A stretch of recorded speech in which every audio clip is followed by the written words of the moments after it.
Delighted to be joined by Jordan the Frill Gill, ahead of his fight next Saturday. Firstly, mate, how are we? All good. Can't complain. Happy and happy to get to the end of a training camp almost, and looking forward to fighting. Brilliant. I'm going to ask you a quick question first, Jordan. What do you do in your spare time? Because I know that you obviously train, but you've got some spare time as well. I know that you do a lot with the foundation, sorting foundation stuff as well. But what else do you do in your spare time aside from that? I like to do as little as possible. Obviously, I'm always training and putting my body through hell all the time. So rest is important. I like to get my feet up. Sometimes I pick a good spot on the wall and I stare at it for as long as possible, maybe 4 or 5 hours, and yeah, seize the time away. Chilling out. On to camp. I know that you've had an injury, hand injury, was it, or something like that? It's put you out for a while. How frustrating was that? Was it frustrating to sit out for a while? Yeah, it's frustrating. The last couple of years I've just been, having niggles, and the camps have been a struggle because I needed a hand operation. So yeah, I was happy to get the hand operation done after the last fight, and I've been building up. The rehab's been, long and tedious, but we're there now, and I've been building it up to a point where I can really let it go. And I'm fully balanced up now. My legs are working well, my hands are working well, and I'm looking forward to showing the best of me next week. But I know that hand, especially injuries as a whole are hard to get through. But you were doing so many different things. You like you said, you were commenting, commentating on the zone and stuff like that. So did it give you a chance to maybe do stuff, different things that you wouldn't necessarily do? Yeah, definitely give me a little bit of time away. I was still in the gym, still working hard constantly. I think I had maybe 3 or 4 weeks off because of the operation. And then I was back in the gym doing my rehab, doing what I could. And yeah, whilst I was doing that, got to go to more boxing shows. Got to go out at the weekends a bit more and do the commentating and stuff like that. So it's been nice. But there's nothing like fighting. I'm looking forward to getting back to doing what we do best. Onto your opponent, Kiko Martinez. Like we said, we all know what happened with when he fought Kid Galahad. A risky fight. You reckon it shows that you have to be on it for 12 rounds against him because you can't slip up or you can't take an eye off the ball? Does it show that you have to be on it for 12 rounds? Yeah, definitely. It's a very hard fight. I probably won't be favourite in this fight. It's a world level fight. He's been 2-time world champion. He's world champion for a reason, and it's not like he's long past his prime because he was world champion in March. So if I'd have boxed him in February, we'd be boxing for the world title. He only lost in his last fight, and you look at him and you think the last 5 years have probably been the most successful of his career. He's won the world title. He's beat Galahad by knockout. He's broke Warrington's jaw. He had a good fight with Zelfa Barrett as well. So he's got momentum. He's game, and he'll be looking to beat me and get another world title shot. So it's a fight, like you said. I've got to be on the ball. I've got to be sharp for the full 12 rounds. I can't lose concentration, and it's a massive test, a massive ask. But I'm European champion. I'm defending my title, and I want to get to world level. And this fight puts me, a solid world level win puts me here in the mix, and I'm looking forward to being at the top tier. Brilliant. Chatting with Dave, why do you feel this is the right step to take in your career? I know that you could have maybe defended your European title, but you took that next step up. Why do you feel that it was the right time to step up? Well, I'm coming into my prime now. I'm 28 years old. I'm starting to be fully developed. I've had experience. I've had pretty much every experience you can have in boxing. I've been down. I've been hurt. I've been DDT'd. I've been, on the ropes with two perforated eardrums. I've had, knee injuries, hand injuries. I've had title wins. I've had defeats, and you just think, what else is there left to experience before I'm ready for world level? So for me, this is a great fight, a fight that we both said, it's an hard fight, but it's a winnable fight. So I'm looking forward to fighting and put myself on that level because I'm European champion. I've won Commonwealth title, won a few WBA internationals, and the only step left is a world title. So one step beyond European is world, and that's what we're taking a step towards. We know that your style, flashy style, you like to box. We know Kiko Martinez likes to come and apply the pressure. How do you feel yourself personally? Think that the styles will collide on the night? Do you think it'll be a good fight? Do you reckon it'll be a war, or do you reckon it could be a bit of a boxing masterclass by yourself? I think everyone has a plan until they get hit, as Mike Tyson says. So, I think it's going to be drama at some point. At some point, there's always going to be sticky patches in any fight that Kiko Martinez is in. He's an hard man, and you have to give him the respect that he deserves. So, I think whatever happens, stylistically, it's going to be a good fight. I can't see whether it's a boxing masterclass or whether it's a war or an early knockout, or late knockout, whatever. I can't see any way that this fight is not going to be entertaining. On to your previous fight, which was an absolute barnstormer. Your profile since that fight has just gone up and up and up. I think pretty much absolutely everything happened in that fight. I'm going to quickly talk about what it's kind of been like after that fight, having the fight of the year, knocking him out late in the later round. What's it kind of been like for your own profile since that fight's kind of happened? Yeah, it's been good. Obviously, you get a bit more recognition. No one thought that I could punch at all before that one knockout. So yeah, no, it's nice to have the recognition, but at the same time, you can never be satisfied with what you've done. So you can always it's okay. For me, it's more about, I know a lot happened in the fight, and obviously I didn't plan for it. I didn't expect it. But for whatever reasons, those things happen.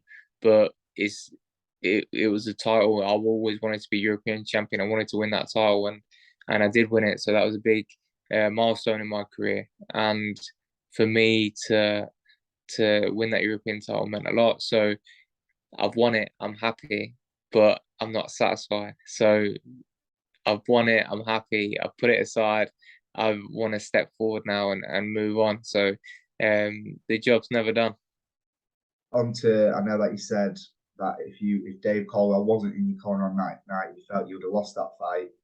Do you want to quickly talk about some of the advice he was giving you midway through rounds? I know he was saying to stay in the corner and stuff like that. And what was it kind of like in the moment, taking Dave's advice on? Do you want to quickly talk about some of the advice he gave you and how that kind of benefited you going into later rounds, where obviously it did come to you stopping him?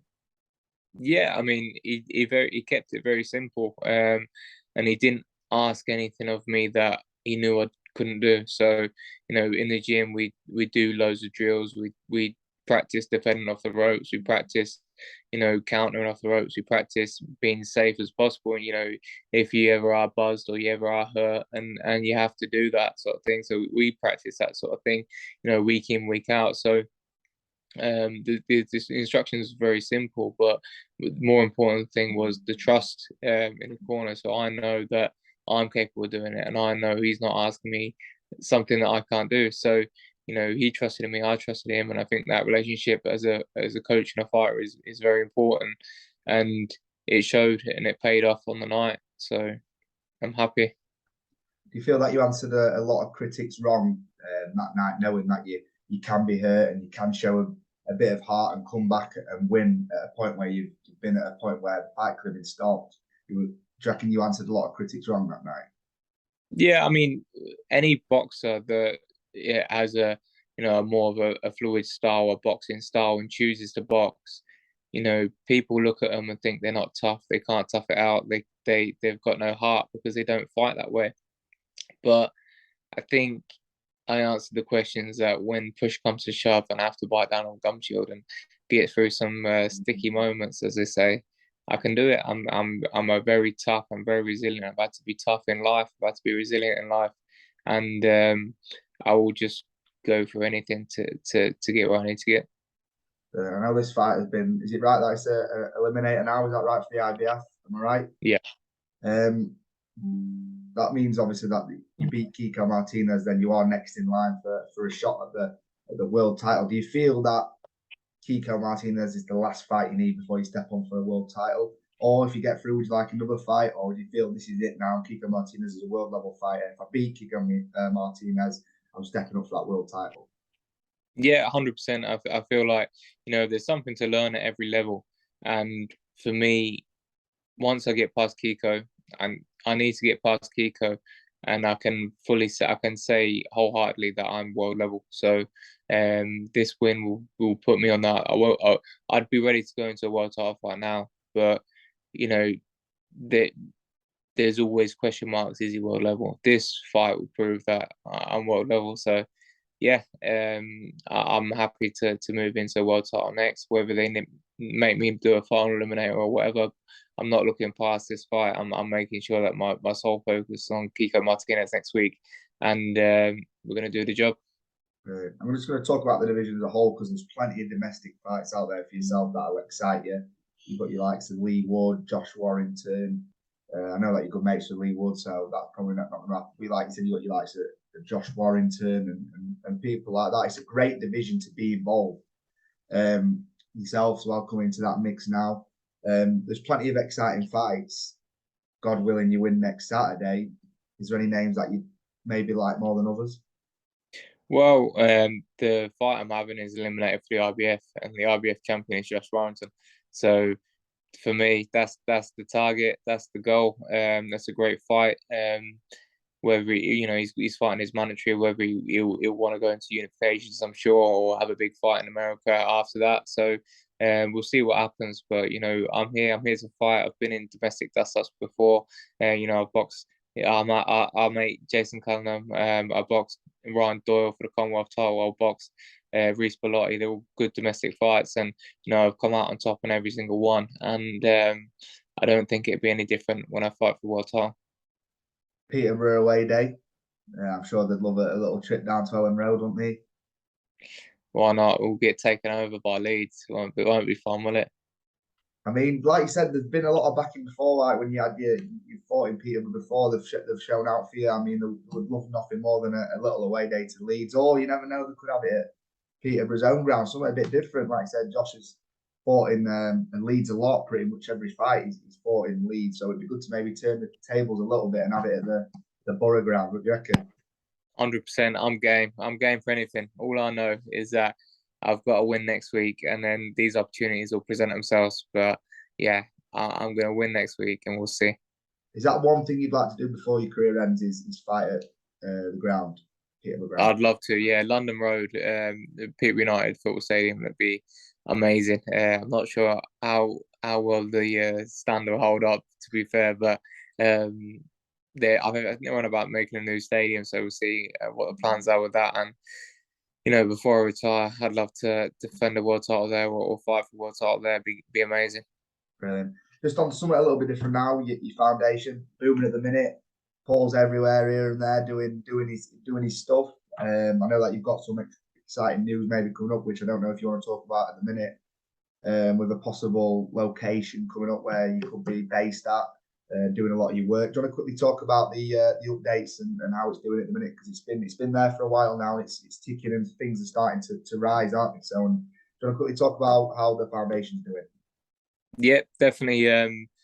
Jordan Gill Next Generation, non-for-profit organisation is really taking off now. It's been a slow burner really because of COVID and because certain restrictions we've had in trying to get a facility of our own. But we're making progress. We're hoping to be in a facility for the early 2023, and we can really start kicking on and producing more work. We're working in 3 different schools at the moment. One in March, one in Chatteris, my hometown, and one in Peterborough. And the work that we're doing is amazing. My dad's going in and getting all the kids motivated, getting the kids talking, getting them communicating, and doing a little bit of physical activity. And the results speak for themselves. Everyone's engaging. I feel like the teachers are happy that the kids are coming in and burning off a little bit of energy that they need to burn off before they can actually focus in school. And that discipline that we're teaching them, that work ethic that we're going to install into them is helping make them better members of society and more. We're reducing antisocial behaviour, and it's really making a difference. So we're going to continue to do the work in the schools. We're going to be doing more after school stuff, more youth centre stuff, and hopefully when we get our facility, we're going to be running classes and all sorts of different ventures. So stay tuned, and hopefully a big announcement soon. Brilliant. I know that I asked you a long time ago. You said that you wanted to retire in your early 30s and become obviously more involved with the foundation. Is that something that you want to stick by? No, you don't want to be involved in the boxing coach. You want to kind of probably take a grip at foundation and see where that goes. Yeah, it's not for me coaching. I'll help out in a few corners or whatever. I'll be the bucket boy. I'll get a license to put the stall in and stuff. But for me, coaching at a professional level is not for me. But yeah, I'll stick by that. I will hopefully be retired by 32, 33 time. And I can put a bit more work into the foundation and take over my dad's old legs. What he's running about chasing these kids all the time. Shout out Paul Gill, smashing it at the minute, isn't he? So fair play to him. Last question, George. I'll finish on like I always do, ahead of your fight with Kiko Martinez. I asked for a little prediction. I'm going to ask for a prediction by yourself against Kiko Martinez. How do you see the fight playing out? Big drama show, and I'm going to win at all costs. So tune in, and it's going to be exciting. Brilliant. Looking forward to the fight, mate. Appreciate your time and stuff like that. I know that it's pretty much coming up to fight week now. Your camp's pretty much done. So, as always, mate, wish you all the best. I'll definitely be watching on the night, and fingers crossed that world title's next, mate. So I'll be buzzing for you if that comes off. So, yeah, best of luck, mate. I appreciate it. Cheers, mate. Top man. Cheers, George. Yeah, mate.